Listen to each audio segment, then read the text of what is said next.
Hey guys, what's going on? It's Batman TV, and today we're going to do another Dragon Ball Super episode review.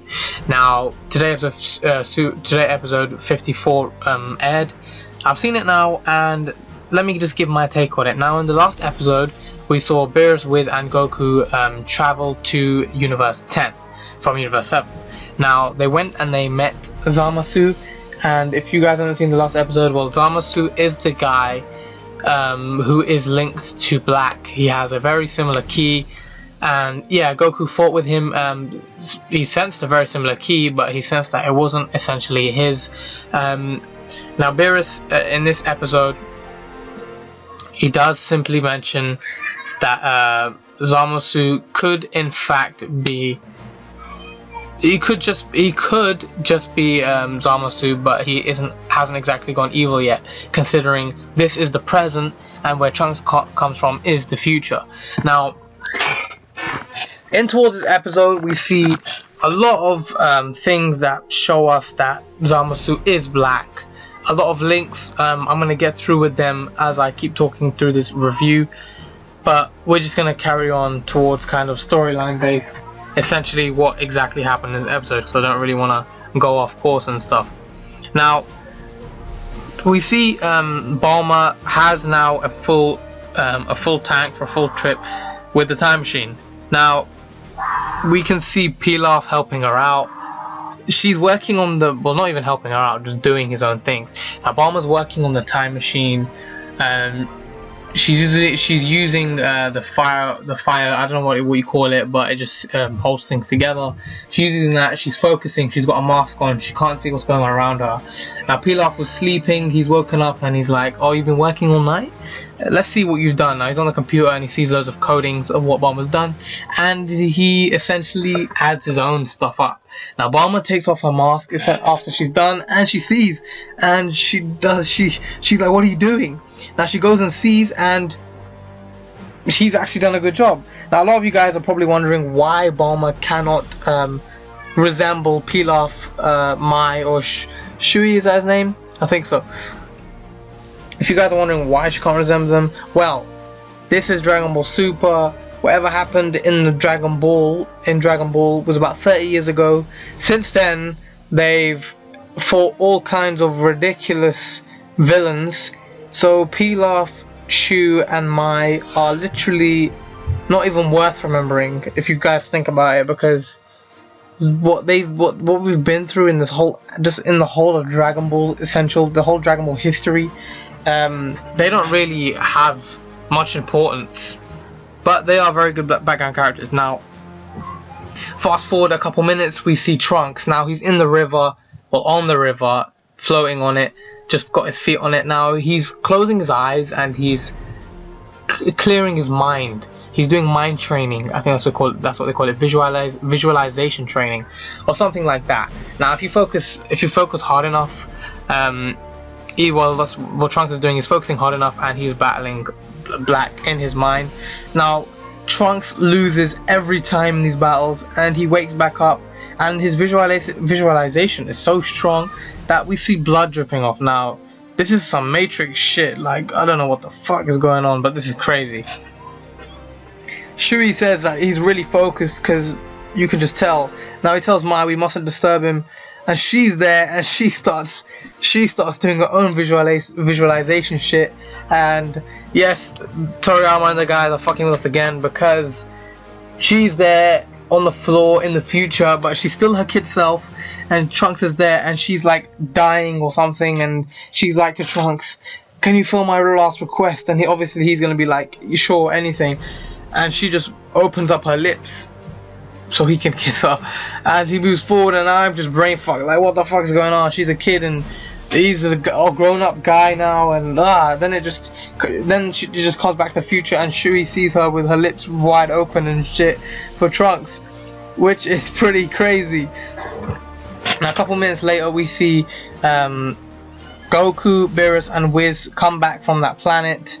From what they did in the last episode, they come back, and yeah, Trunks literally asks for the down low from Beerus and whatever, see what's going on, and they tell him that there was nothing that linked. In other words, like they don't link essentially. And now the reason why is they did feel Zamasu's ki like from Black.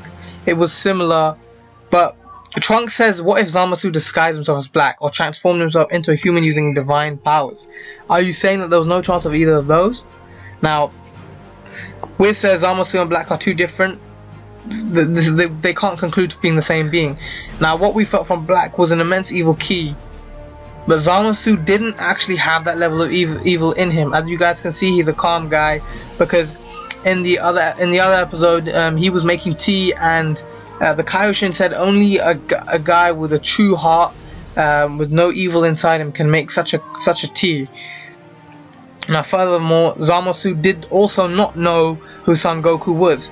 Now, Black spoke as if he did know him. If you guys know, in 2 episodes ago, he was speaking to Goku as if he knew who he was, and Goku's baffled, who you are, but you look exactly like me. Now, that is just another thing that makes them different. That is what Wiz tells him. Their ki may be similar, but at the moment, simply, it's hard to connect them from that alone. It's just literally that hard. But Beerus then says, at the moment, anyway, this is a key bit, anyway, we can't rule out the possibility that he might start having dangerous thoughts down the line. That's a key bit, guys, because that also gives us the feeling that in the future he could still become evil. Sorry, guys. Now, Goku continually, like 3 times in this episode, says to Beerus, I can't really imagine this guy being bad. Now, Beerus says, you see the good in everyone, which Goku does. So his opinion doesn't really matter. Like, Goku, fuck your opinion, man. But yeah, Goku's telling him he used some pretty interesting techniques. Goku beat him. Then after that, we see, fast forward, the Kaioshin and Zamasu talking. Now they're talking about another planet, a civilization. These guys, I know you'll see in the subtitles, the humans, they're not actually talking about humans. When they talk about these creatures and blah blah blah of other planets, they are essentially just saying life, like people that are not gods, just not gods. Anyone that is not a god is essentially human in the subtitles, so just remember that, guys, if you get confused. So yeah, they're talking about civilization, and Zamasu is making a tea.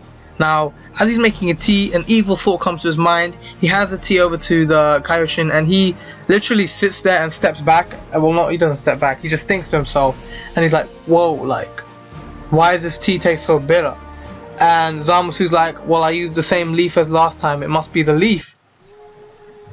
Which was pretty confusing for me, because right after that, the current state, right after that, the orb in front of Zamasu and the Kaioshin on the table tells them about the current state of the planet named Bani or something.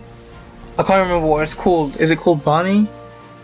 Banurai? Whatever it's called. Anyways, they see what's happening in the planet, and they see these monster-like creatures, like barbarian kind of creatures, just acting like barbarians, like early life before civilization happens and starts. Now, the Kaioshin says we should go in the future 1,000 years and see how they are, because Zamasu says we should clean them up, and obviously the Kaioshin is like, clean them up? What do you mean? And he's like, we should exterminate them. And he's like, wow, why are you talking like that? Like, you can't be talking like that. That is the God of Destruction's job. That is not what we are allowed to do. Are you crazy? Like, what are you saying? That's the God of Destruction's job. So, they fast forward into 1,000 years, and yeah, with the time rings, Zamasu gets his own little earring like Black does. He has that exact same green earring in the exact same ear, left ear. He's temporarily been promoted to Kaioshin, because you're only allowed to go in the future with the time ring if you're a Kaioshin. So he's actually now a Kaioshin temporarily, or even if he's not temporarily, he's still a Kaioshin now. So they go in the future with the time ring, and yeah, the Kaioshin's like, look, we can see that they're making some steps forward. These signs of life. Now, right after that, they start fighting each other, and it becomes a big brawl. Zamasu just sits there, and he's just like, this is crazy. Like, we need to exterminate them all. Like, all they do is fight. Why do they just fight? And then after that, we see Vegeta and Trunks. They do start training. Now we see some more Matrix kind of shit today. they're like warping and stuff.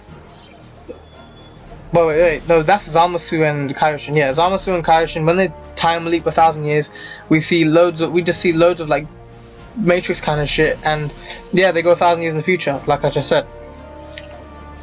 So anyways, fast forward, we see Vegeta and Trunks. We get a flashback from when they were fighting in Dragon Ball Z in the time chamber. Now if you guys don't know, in the time chamber you fight for a whole year. It's one day, but when you're in there, it's like 365. That's a flashback when Trunks had long hair and he was younger, and Vegeta's there just showing him Super Vegeta, his new form, and when he was baffled. Now, this is just really good, like nice going from Toei and everyone else from anything to do with Dragon Ball Super, because they're doing a really good job. Now, Goku wakes up, he can sense Vegeta and Trunks' ki. This is crazy, because if you guys don't know what happened was Trunks is there and he's like, well, Goku went Super Saiyan 3, so you might as well go Super Saiyan 3 now and let's go, I'm not an easy fight. And Vegeta just sits there laughing, like, he's laughing, and he just turns to Super Saiyan God, Super Saiyan in a second. He's literally just like, this is a hilarious scene. So he turns to Super Saiyan God, Super Saiyan, and Trunks is just like, I can't sense his ki. But even then, just the everything around me is so overwhelming. So this must be it. Vegeta and Goku have attained the God Ki, the God power, essentially, because it goes to a flashback where Trunks remembers. Trunks remembers saying, Beerus saying, he may be a god, but he's still just an apprentice Kaioshin. But yeah, anyways, guys, continuing on. Trunks is like, there's no doubt Goku and Vegeta use this to do battle with God of Destruction or whatever theory he's making up, and Vegeta just says, are you chickening out even before the battle? There's this crazy background music, I really love it. Now Vegeta's just like, if you can land a single hit on me, you win. So Trunks is all in for that. He turns into his Super Trunks form, well, Super Saiyan 2 Super Trunks form, which is pretty crazy. I don't think we've ever seen that before. We only saw Trunks do that with the Super Saiyan 1, but he's done it with Super Saiyan 2. Vegeta's just like, you fool, like, that form is bulky and slow, like, it's just useless. And Vegeta gets pissed off for him using it. He's just like, you disappoint me. Like, are you still relying on that sluggish transformation? Now, it was really just a disguise, because Trunks literally transformed straight back, because it was a plan. He made Vegeta take off his guard, and yeah, they continue on fighting, and obviously Vegeta overwhelms him. They go flying, and yeah, like, it's a nice warm scene after, because Goku, because like I said, Goku, he did wake up and he sensed them. Now what he did was he brought Bulma with him to where they were fighting, and he said, it'll be good for you to see this. Trunks and Vegeta are training. Now Trunks is literally on the floor where this scene is, and he's really hurt. And Vegeta's like, you need to train even further beyond Black. You need to train where you're going to become stronger than the biggest guys in the universe. And Trunks is there, and he's taking in all the words that Vegeta is saying, like how Vegeta is cold, but he's still like trying to give that father mentality. So Trunks feels like the affection that Vegeta does have for him. I mean, it's really hard because Vegeta isn't really good at explaining or just like, just showing affection to anyone. So he's saying, any son of mine, I will not let him lose. So, and Trunks literally says, he didn't even say anything. He just hits Vegeta, and Vegeta's like, what?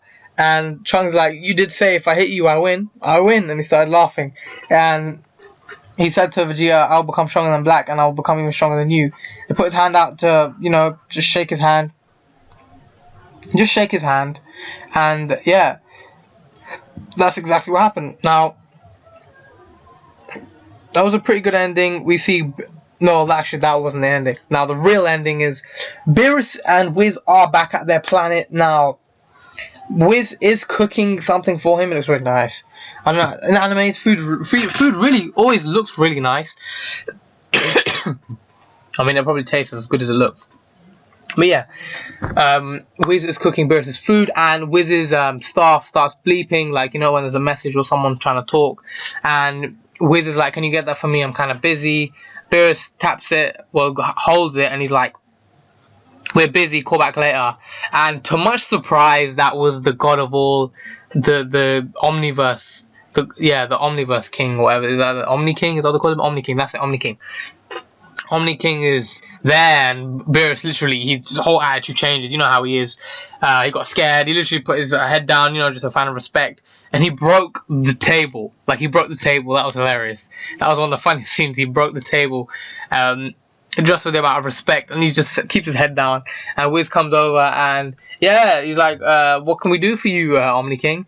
And he's like, "I would like to meet Son Goku." And they're just surprised, like he went all this way just to speak to Son Goku. Like, something must be up. So in the next episode, we can expect Goku to speak to the Omni King, and I'm pretty sure it'll be a very interesting conversation because it sounds like it would be pretty important, because the Omni King is the king of all, and yeah, he can destroy anything, I'm sure, and take life and bring life back, or whatever he can do, man. He's essentially omni in it. He's omnipotent, which means he is all essence, all powerful. So whatever's going on, it must be important. But anyways, guys, that is the ending of the episode. In the cutscene towards the next episode, which we see at the end of this episode, we see that Goku is in conversation with Omni King. We don't know what they're talking about, but we will find out in the next episode. But anyways, guys, I hope you like this episode review for episode 54, Dragon Ball Super. I took a bit more time, which is what I'm going to do with my new episode reviews, like just more time with the episodes, because I'm sure you guys would like a bit more explanation in the reviews. So anyways, guys, it's Anime TV. I hope you like this episode review. Expect the Dragon Ball Super episode 55 review to drop on the Sunday as well. So anyways, guys, thanks for watching. Thanks, guys. Bye.